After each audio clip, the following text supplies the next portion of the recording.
Okay, so the study of music is the study of patterns and the use of those patterns, and that's what we're studying. We're not studying the music itself. We're really, it's a study of patterns. It's funny. Andre Sims came to me. I've got my little white paper today, which I haven't used in a while. And we're dealing with Andre Sims today. Very accomplished, genius musician. He actually hit me up last year. He said, Sean, how come you should transcribe some more of my stuff? And I said, I'm not. I said, I'm not transcribing your stuff. I'm not trying to be like sitting for no week transcribing, trying to figure out these notes. Because his stuff is crazy. And the last one I did was a difficult one. But you will, one of the things I told my members, and I mentioned to them in the group, is that if you keep up with things as a musician, you get better as you continue things. That you don't always see the improvements right away, but as you keep working, you will see that you will improve a lot. And so I was able to do this current transcription in about an hour, and it's really I actually kind of shocked myself that I was able to hear some of the changes. And then you got two types of changes, right? So two types of things I'm trying to hear. I'm trying to hear things vertically, okay, which in music we would call, I'm trying to hear that harmonically. Now this is a lesson. This is not really an ear training lesson. This is just a lesson of me breaking down this piece that I did. Just kind of giving you some insight into my thought process behind how I'm seeing it. So these are notes that are stacked, basically hearing chords is what I'm talking about right here. And then hearing notes in succession. That's horizontally now. These are hearing notes in succession. So this is like hearing melodies or melodic lines. So when I'm listening to a transcription, either I'm trying to figure out what a chord is, or I'm trying to figure out what runs are, right? Chords, runs. So I'm going this way or I'm going this way, and relative pitch is what helps me with that. Okay. So again, if I'm trying to, let me go up into the screen here.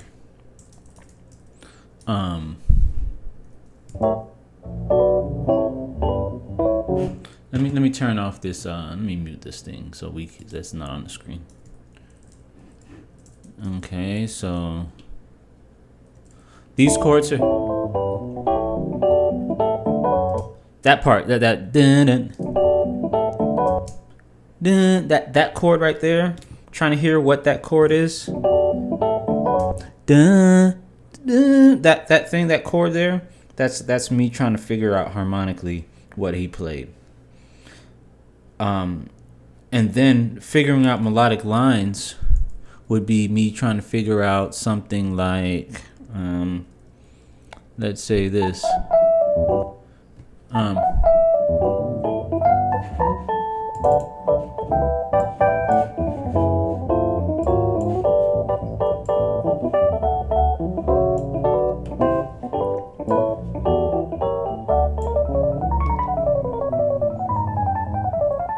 See that right there? That's a melodic. Those are runs. And those aren't just scales. You got to understand, because nobody just plays just scales. They play patterns. And so what we're trying to do, and what most people are trying to do, is they're trying to be in a performance or be in a live setting and be able to play these types of runs that aren't necessarily scales, but they're patterns that are cool that nobody's heard before. But so you don't get that unless you are transcribing and figuring out what other people are doing, and especially for the types of runs that you like, right? So what we want to do is we want to look at some of these patterns, and I want to focus more on the melodic lines because I wanted to give you an overview of kind of how I look at things, right? I have a harmonic approach and I have a melodic approach, and it just depends on, usually when you're transcribing, I'm doing both, right? I got to find out chords and I got to find out runs, right? So, but let's get some analysis. Today is my analysis day. It's not an ear training, even though I'm going to be doing some ear training. This is when I just analyze what he's done, show you what I gained from it, and hopefully you use this process yourself, as you start to transcribe and get better, because the whole point of transcribing is to add these things to your own vocabulary so you can kind of gain from it and learn from it. Okay, so again, what I'm doing is I'm going to listen to him. We're going to study some melodic lines and kind of see what the context is of those melodic lines. And then I'm going to try and see what the heck he was doing. First, I'll try to figure it out, okay? Because I haven't memorized the song, so I'll just kind of figure it out again in front of you and kind of the way I do it, and then we'll go from there. So let's look at measure 13. All right, that part. All right, so first thing I want to do is I'm going to figure this thing out first. I'm going to figure out what chords were being played. Generally speaking, in an overly simplistic way of looking at this would be to say, well, this is left hand, this is right hand. Now, this is an overly simplistic way, but if you're starting out, this is a great way to look at it, where you're basically chording here and you're running here, right? And I'm making this overly simplistic, because this is just kind of what I'm listening. So basically, I'm listening for left hand chords, right hand runs, generally speaking. Although some people flip it. Andre does both with both hands, right? He does melodic lines with left, but for the most part, it's crazy, but most people are going to be chording with left, running with right. So what I'm going to do before I even listen to that fast thing is try to figure out what's going on with the left hand. That's basically what I'm trying to do here. So dun, dun, So I'm hearing that. Let me hear it again, and I'm listening for left hand chords. There it is.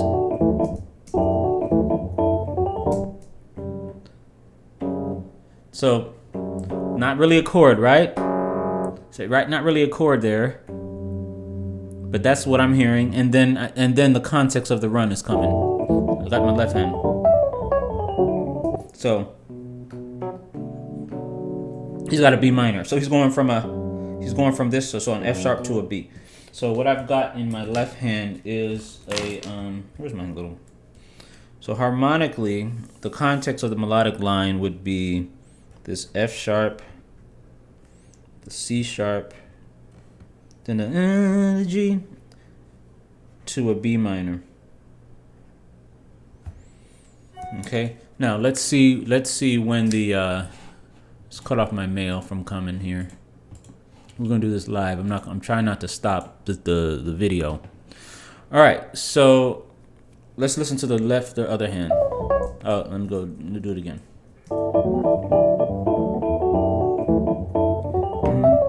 Okay, Okay, so he start. So I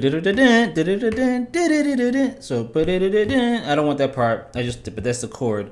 But that's the part I want. So okay, that's the run I want. So now I'm listening for melodic lines. Question is, can you hear that? Can you hear those melodic lines? If you can't, if it sounds like gibberish to you, then you need to start with easier melodic lines, and then because I don't think now I know some of those of you who've been following me for a while, you've probably you've been doing stuff that that fast before on your channel, and that is true.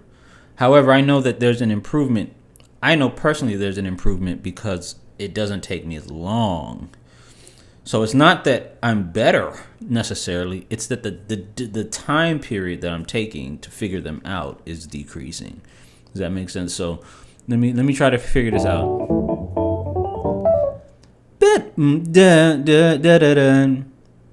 That's what I want to start from. That's what I want right there. So now I'm just going to. So one thing that helps me is singing the melodic line. And let me get that first part too, actually. That's an E.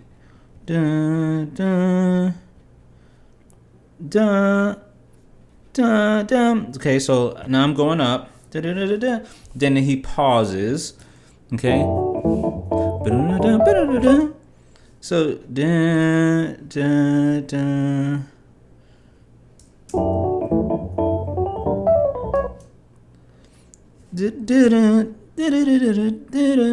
and now I'm gonna go back down. Now I'm gonna do this long rundown. So right. So I'll even play that with him so you can see the. So see what I'm saying? So it's there.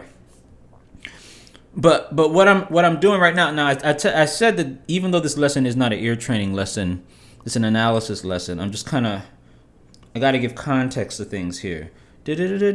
On that B flat is where I'm hitting this thing here. So it actually ties those together.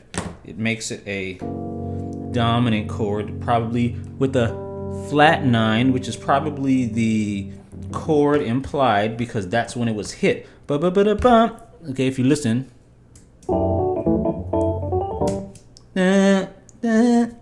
You hear that? But that F in the bass. So that's implying a dominant flat 9 chord. Okay. So see all this context, studying music in this way helps me out a lot because it just kind of it helps me understand what's going on, helps me understand what I'm doing, and it makes everything make sense. Okay, and then you have the F sharp here, so there's the 1. Okay, there's the flat 7 there. Okay, and I'm doing again. I'm just this is not anything I'm preparing necessarily. I'm just kind of showing you how I'm thinking about this out loud here. All right, now let's get that run going down. I don't know. I don't even remember what he did. Let's figure it out.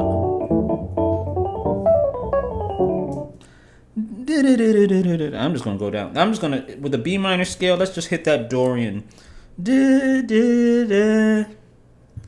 I'm gonna leave a space here. F sharp, E, D. I don't know where he turns around. Let me see.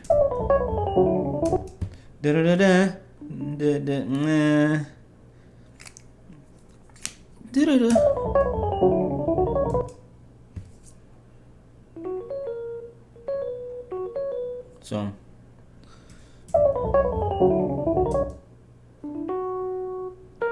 Okay, so yeah, I'm gonna hit the C sharp. I'll hit an E there. F sharp, B flat, D. Because right here he's going into a different. There he's going to a G major triad here, G flat major triad, and then I'm gonna have this as descending Dorian here. But I may even change it to a Dorian major bebop, so I left a line, I left a space there. Let me see something here.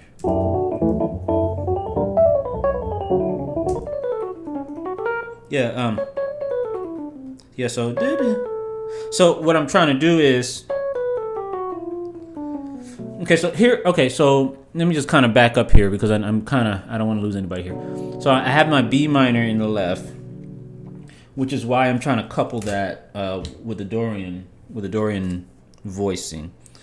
Some of you may start noticing that a lot of this is not necessarily transcription for me. A lot of it's just some of it's theory, and some of it is what I want to make sense out of it. You see what I'm saying? So it's not necessarily that I'm hearing these notes. It's just that it's what makes sense to me, and playing it with him works. So that it really speeds up the process rather than having to hear every note melodically. But let me just see this.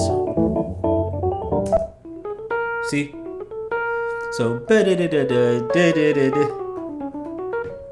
yeah, so I'm going with the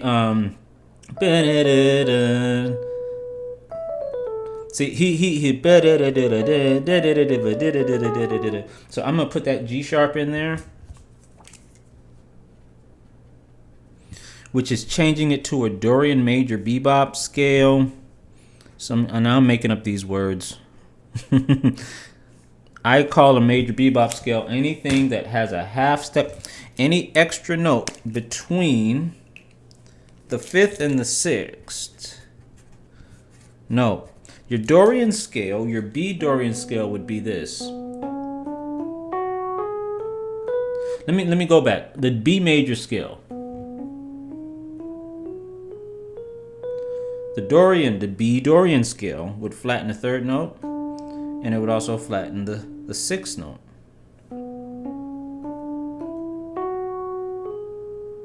I'm sorry, 3rd and 7th, my bad.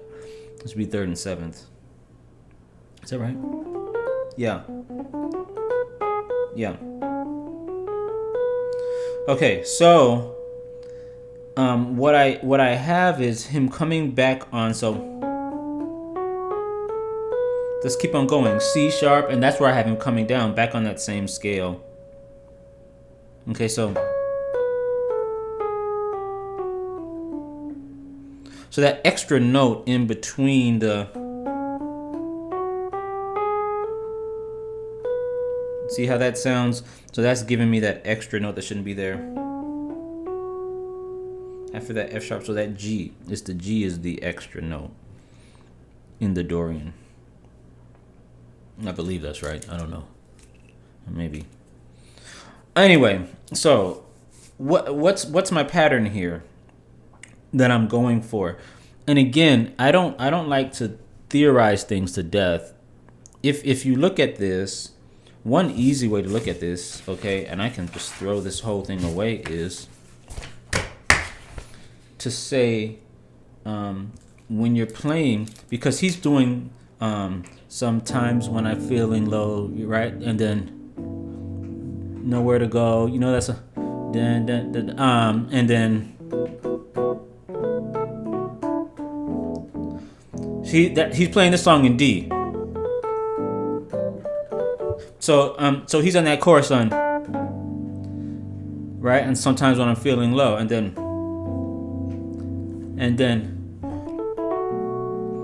so, and here's your B minor chord right here. That's where he's doing his little run, you know. Something like that. But okay, so what we have then, so what do I need to know in order to use this for myself? And that is just the fact that when you've got that B minor in the left hand, this is how to simplify it.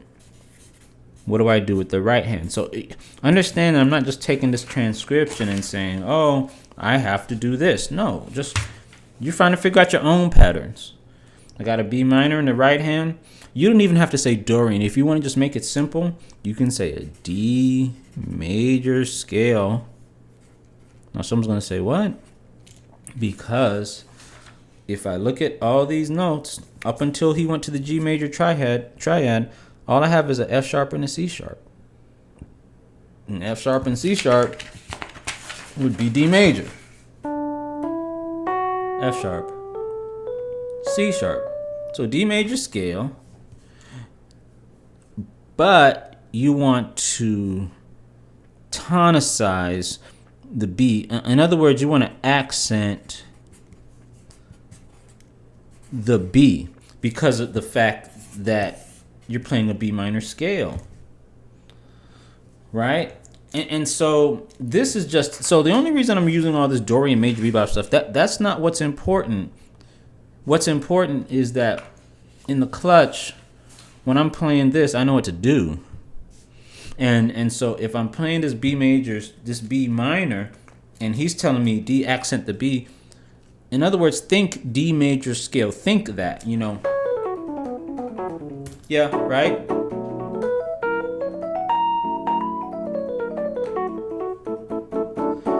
So I'm thinking D major. I can think D major pentatonic. I can think D major starting on a C sharp descending like he did. Right? I can think.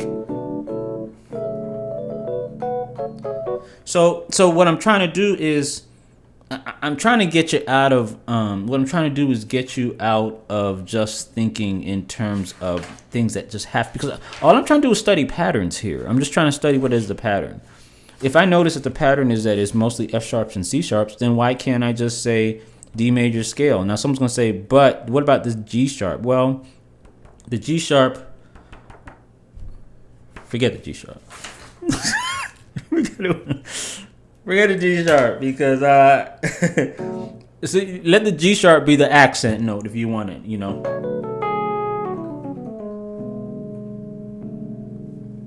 I love that sound too. Right? But again, you're trying to do some stuff, and you got this B minor 7, you know, you're just thinking D major. But you don't want to sound like, right? That sounds silly, right? So that's what we study patterns for, right? That's what we study in Andreessen for. And I'm actually sharing with you how I personally am looking at the music, how I personally look at a transcription, because yes, it's important for me to know the names of this stuff. Yes, it's important for me to know what's going on. But it's really more important for me to understand context and where I can use this, right? And that's my goal, is to try to figure out what's going on here. Is there another one? And it's pretty. Let me play his real quick. Let me show you something.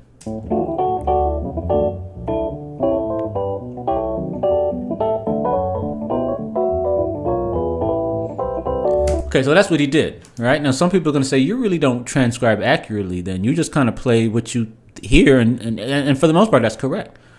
But when you mute his, unmute my transcription,